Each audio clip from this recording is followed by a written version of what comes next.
Sa sobrang init naman talaga ng panahon ngayon, hindi mo na malaman kung saan ka ba susuot. Yung tipong nakatutok naman sa'yo yung electric fan, pero ang ibinubuga ay parang apoy. Swerte na lang talaga yung mga naka-aircon at yung mga nagtatrabaho sa mall. Talaga namang mapapasana all ka na nga lang. Pero sa ating mga Pilipino talaga hindi mawawala ang diskarte. At kaysa nga magmukmuka sa init, tara na.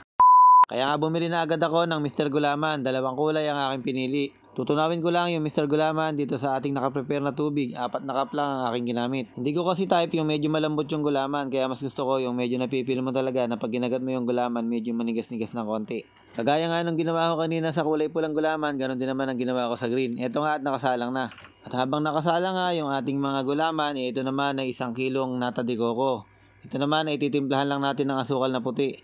Siguro ang nagamit kong asukal na puti dito ay mga nasa 400 grams lang. Bali hindi ko nga nilagay yung kalahating kilo kasi nga baka mamaya sumobra naman sa tamis. Kaya nga tinikman ko rin yan kung talagang okay na.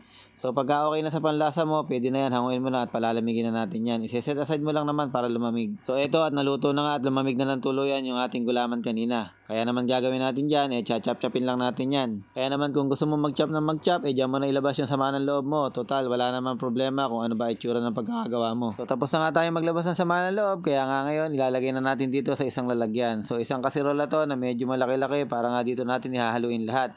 Creme densada yung una kong ibinuhos at susunod naman natin ibubuhos itong kondensada. So yan, isang lata lang din na condense yung ating binubuhos. Talagang sisimutin natin yung condense na yan kasi nga sayang pagka tinapon natin yung lata may laman pa. Lalagyan din natin yan ng evaporada, syempre para dumami naman yung kanyang sabaw.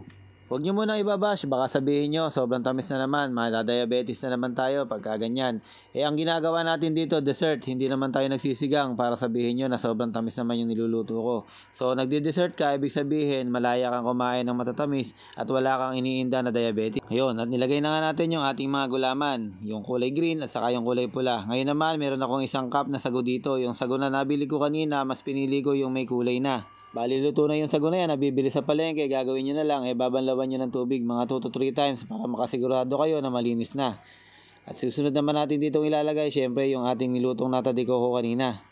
Ito namang nata de coco ay matamis yan at syempre pag ginagat mo yan may makakagat kang konting asim-asim, yun yung sabaw ng buko kumbaga.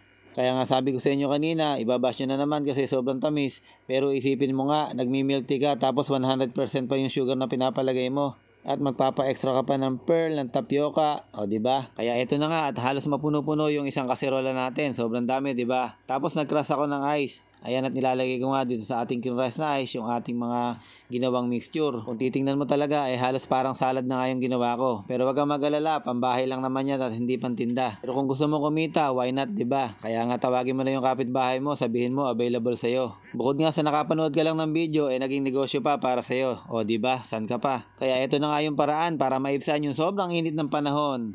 Basta paalala lang, hinay-hinay lang sa matatamis. Yun lang at maraming salamat. I love you all.